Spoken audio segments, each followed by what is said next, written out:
Always remember who you are.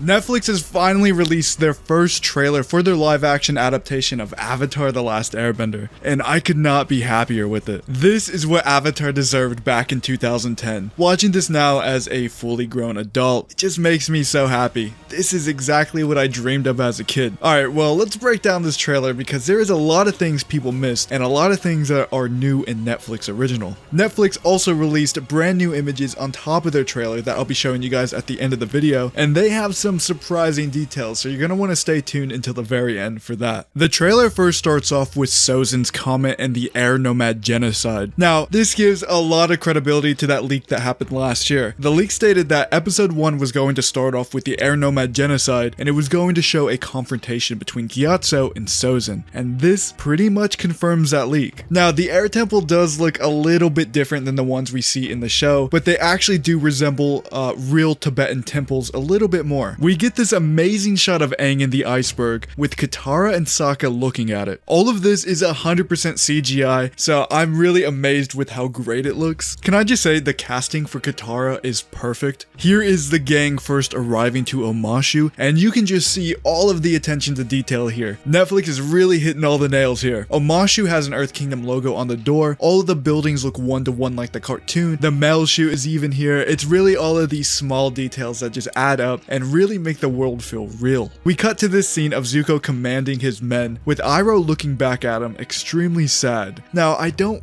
really know where this could be.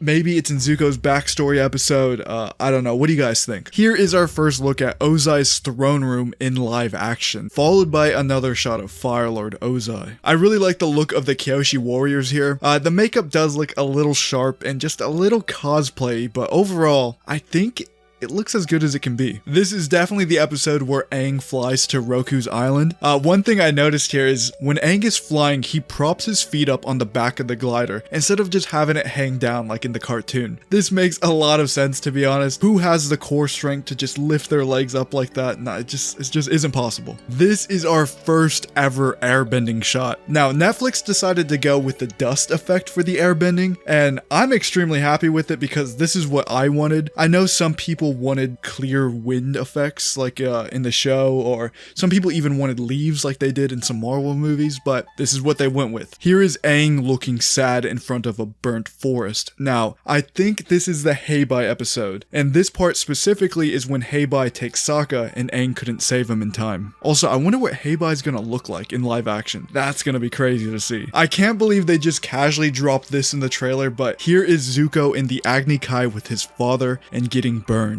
Now that is a lot of fire for that little scar, but according to the comment section of my last video covering the live action, it actually makes sense and scars heal like that over time. That's what everyone was telling me, but I just feel like the scar should be bigger, but whatever. Why is Iroh's face so red here? Is this after drinking the poisonous tea? I thought that didn't happen until season 2 when they were in exile. That's weird. Here is Zuko firebending. He's doing a spinning kick here and looks really good. Just a reminder, the elemental effects in the last movie were not the issue. The issue was the choreography.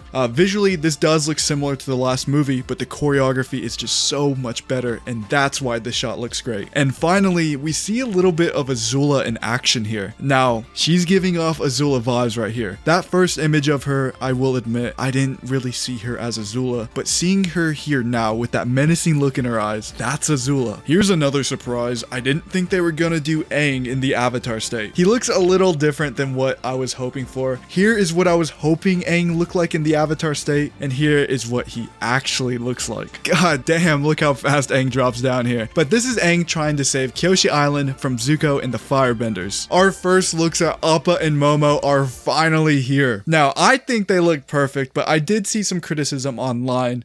Obviously, guys, they are 100% CGI. They aren't real. Momo didn't even have a prosthetic, right? So they are going to take a little bit of getting used used to, but trust me, once we see them moving around in a couple of episodes, we're gonna be like, oh, that's Appa and Momo. It's gonna be whatever. Here is a scene of Appa flying, and I don't know if any of you caught this, but if you look down, there is a giant statue of Avatar Kyoshi sticking out of the ground right here. Look how tall that is. That has to be like 60 or 70 feet tall. All right, that's it for the teaser trailer, but we actually did get some more photos of the show that reveal quite a bit. We finally have our first look at Appa's face. Everyone was worried about what his face was gonna look like, but here it is. Just a shaggy bison. It looks normal, looks fine. Everyone here on Appa looks extremely sad as they're heading away from the Southern Air Temple. This is definitely right after Aang discovered what happened to Gyatso. They also released some cleaner versions of Zuko, Iroh, I believe this is Suki. We have this really great shot of Aang right here. Here is Sokka and Katara in a cave, and I believe that is it. If you guys want to stay up to date on all things Avatar, hit that subscribe button, and I'll catch you later.